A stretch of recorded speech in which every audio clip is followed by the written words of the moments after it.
You're listening to Tell Me Everything with John Fugelsang. Call us at 866-997-GRIT.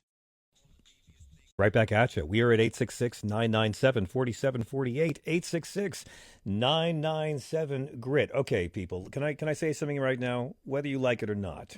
It's time to bring Keith Price back on the air here at SiriusXM Progress, and I gotta do this right. You don't do this half-heartedly. Look, Keith Price refuses to define excellence as he feels he redefines it every time he leaves his goddamn house. He is a comedian. He is an actor. He is a writer. He is a supreme broadcaster. Keith was the first openly gay, openly black radio host. Yes, the first openly gay and the first openly black radio host at SiriusXM. He co-hosted the morning show on the late lamented breakthrough channel OutQ. He is one of the funniest and loveliest people in the world. Be sure to catch his wonderful Broadway-focused Instagram, Keith Price's Curtain Call.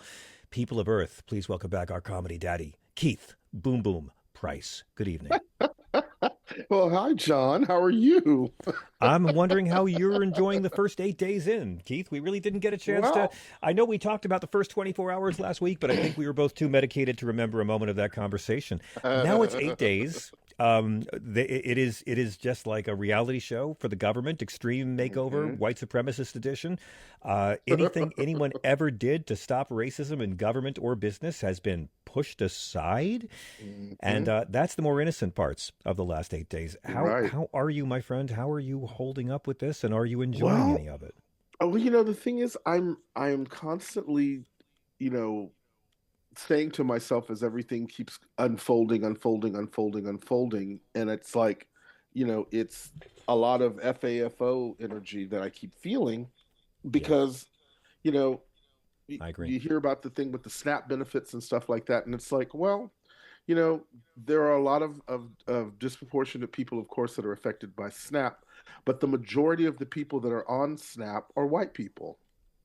And, the majority of those folks something white people aren't really taught that much. Something white people don't No. really take enough time to think about. Yeah. No, they don't think about that at all. And it's the poor white folks, which are the same ones That's right. who stepped into the polls, I'm sure, many of them, and voted for this crazy ass man.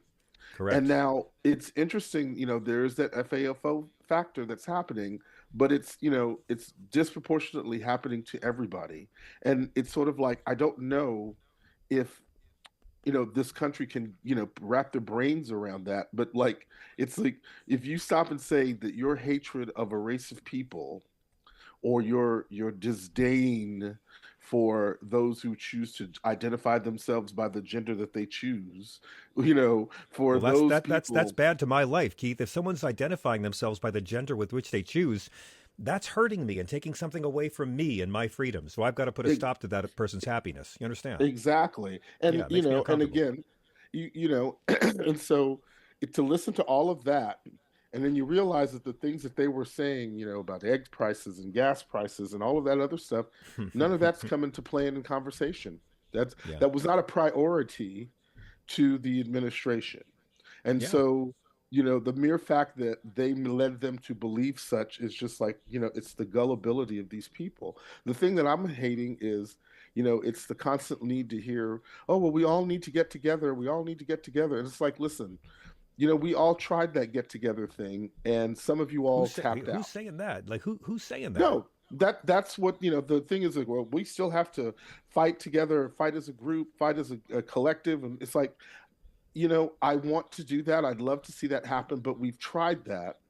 And what we've learned is that up until you walk up to that finish line or to that voting booth, that's when everybody still changes their mind, Yes, or that's true. remembers it, or in this case, remembers that they're white people, Well, and you got to that understand. that There's in people out and there who would rather vote for a racist than a mixed race woman. They'd rather vote for a rapist than a woman, and they'd rather right, vote for a 34-time convicted pussy grabbing felon than vote for a prosecutor. Shitty white people, Keith. What's with you? shitty This white has always been people. our number one export. Shitty white You know, people make the country go round. women voting against their own interests for their own health choices. Like, Yeah, that's not enough to motivate any woman to say, I can't do that. I'm still going to vote for him. Like, I I know. just, I know. I, like I said, I live in disbelief with that. And so it's very hard as these things continue to keep coming down the pipeline, we're not in the first 100 days, but look at the first 8 days. Disbelief at And what? Disbelief at what? well, this belief that, it's gonna get worse before it gets better, which is Hmm. true, but it's like, how much worse is it going to get? Is the Yeah. scary part, and how Yeah. worse is it going to be for the rest of us who, in this conversation, is like, we wanted to see more things happen. We tried to do things. We're still getting things out there. And granted, I still believe the election was rigged, but in a whole other way that other people are not speaking about. But that's another Hmm. story for another That's okay. day. We can talk about it. It's like, again, they have, you know, the last election, of course, our complaint was, or the complaint was that Trump lost, but all these other Republicans underneath won. Right. I say that was a test. That was the Elon Musk's test of how they could fix this election next go round. Because Hmm. at the top of the up top of the thing in places like North Carolina, where they don't vote for black people in general.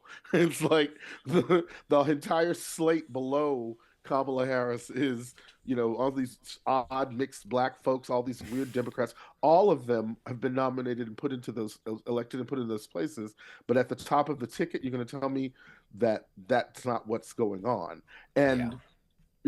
And to me, that explains why for 4 years he could say the election was rigged, because he knew it was rigged. You know what I mean? Like, he's All not right. lying if he's No, telling no, the truth. it's not even You know, projection. that explains why, Starlink and Elon Musk are like right up his butt right now, more so than Putin. You know what I mean? Well, Because so Putin was up his ass the last time. oh, Putin's still there, baby. Putin got a timeshare. Don't worry. That's Putin's hand in Elon's You way. know, But here's what I want to ask you about, because Wednesday is the day that Robert F. Kennedy Jr., friend of the show, hmm will go before the for Senate how much Finance Committee. longer? I don't think he's coming back to this show again. Although I will say, if I could get him back again, I'd be much more excited than I was the last time he was here. But it's interesting. We've already seen, the Wall Street Journal have a scathing editorial against this guy. And hmm it's pretty strange to be on the same side as Rupert Murdoch's newspapers. They just did it in the New York Post again today, like hmm scathing, calling him a radical left lunatic, et cetera, et cetera. Caroline Kennedy Yep. sent a letter to the senators and released a blistering attack on her cousin. And she called him a predator, unqualified to be health secretary. I'd like to play this really quick. It's about a minute long. This is the Sure. president's daughter, former ambassador Caroline Kennedy, offering testimony against the nomination of her cousin, Robert, to be Trump's new HHS secretary. Here she lists a number of personal qualities that, let's just say, don't befit the role. Give a listen. This is her describing her cousin that Republicans are excited to vote for. I've known Bobby my whole life. We grew up together. It's no surprise that he keeps birds of prey as pets, because Bobby himself is a predator. He's always been charismatic, able to attract others through the strength of his personality, his willingness to take risks and break the rules. I watch his younger brothers and cousins follow him down the path of drug addiction. His basement, his garage, his dorm room were always the center of the action, where drugs were available, and he enjoyed showing off how he put baby chickens and mice in a blender to feed to his hawks. It was often a perverse scene of despair and violence. That was a long time ago, and people can change. Through his own strength and the many second chances he was given by people who felt sorry for the boy who lost his father, Bobby was able to pull himself out of illness and disease. I admire the discipline that took and the continuing commitment it requires. But siblings and cousins who Bobby encouraged down the path of substance abuse suffered addiction, illness, and death, while Bobby has gone on to misrepresent, lie, and cheat his way through life. Boom. Keith, is hypocrisy and cruelty to animals, are those problems for Republicans? Like, I'm listening to this and it's devastating. I'm thinking, like, I know Republicans will vote for him based on him putting the chicks in a blender. Well, I mean, again, she literally just laid out it's seemingly the template for many of those people that they've selected to become part of the Republican Party Yeah. and part of Yeah. this cabinet. A lot of them have exhibited a lot of those same behaviors. So it's not like she's helping anything by pulling out those qualities because they're like, yeah, that's what we voted for. I mean, she So more or less came out and said he killed his brother. She pretty much came out and said Bobby's yeah, the reason his brother died with this. and at one point it almost sounds like she said that he might have been a little touchy feely, handsy wandsy with her as far as being so quote unquote charismatic, wink wink, and led some of the cousins down. Some, it's like she's trying to say a whole lot more than what she's probably really trying to say. With Yeah. what she's already said. I mean, And she said again, plenty about the drugs that he got his siblings and cousins hooked on, and I yep, mean, yeah, when we already, but again, you know, the very fact that the average American doesn't know why his wife killed herself is another failure of Democratic messaging. The fact that people don't know the stuff Bobby Kennedy Jr. did in his personal life, to me, that's another failure. well, but again, that's because the whole idea of trying to be uh, trying to not look political during a political race is Yeah, part of this problem. And it's yeah, you're like, right. again, you have to tell the truth on these people, even though telling the truth on these folks at this point now really means nothing because, I know. the people that should be concerned about it don't seem to be concerned about it and Get it on the actually record are anyway. cheering it on. And they're Get it on the cheering it record on. anyway, and let the record show that you were the one who told the truth when other people groveled for popularity with these Trumpies. Just get on Well, the record for it. By I the way, mean, you I get on the record, I guess is great, but at the same time, in terms of it just makes the rest of us still look stupid, years from now going, well, you had someone tell you all these things and you still did this. And it's like, I don't know, personally speaking, I don't know how it's I mean, it's valuable information, I guess, to hear now. But I mean, we just listened to them talk about this guy who cheated on his wife and abused all of these privileges, you're and right. working on TV, and they still voted him in. You're right. You're And right. you have the Susan Collinses of the Simmons. Well, I don't think I would vote for this person. It's like, again, go take a lozenge and sit your ass down someplace. It's like she always sounds like she's gargling razor blades every time she Oh, fucking I know. talks. So I it's know. like, but again, it's like I said, until we can get the 4 or 5 Republicans in the Senate and the 5 or 6 that they need to change the majority in the House, if Yeah. we can find whoever those 5 people are and offer them some sort of protection or, again, politic them, if you want, for Mm-hmm. lack of a better term, politic Mm-hmm. them and get them on your side so that you can counteract this shit. Because again, I know that there's somewhere in that majority of people, there are at least 4 or 5 senators that know good and well that what's happening is just horrific. It's Yes, but it's they still don't care. counterintuitive to But they everything. don't care. They voted for Some of Hegseth, them man. still They don't care. don't care. They don't They care. don't They care. listen. 3 of them voted against Hegseth, and one was Mitch McConnell. And if McConnell could have gotten one more, he would have. He couldn't have. So he didn't. He just fell on his sword himself for decency several decades after it would have made a difference. This is, One more thing I want to you mention. know, You mentioned Black History Month. Have you seen Caroline Levitt, Donald Trump's new White House press secretary? She's fantastic.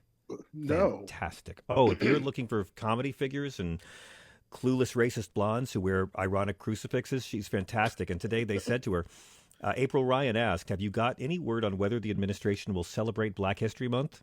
Let me tell you exactly what she said, and it's going to show you how bad these people are going to be at this job. She said, will you celebrate Black History Month? Will the administration acknowledge it? She said, as far as I know, this White House certainly still intends to celebrate, and we will continue to celebrate American history and the contributions that all Americans have made. They're not good at this, Keith. Mm. It's just, again, this mass rush to try to erase the contributions of Black people in this country, the rush That's it. to take away the history of Black folks in this country. Yep. And It's women. it is disgust, and but by spending the energy that they're doing on that is what's Preach. going to be the sad part for all of the other people, like the women, the Latinos, the That's right. Asians, That's right. all of these people underneath that umbrella of um, being uh, outside of the norm of the majority.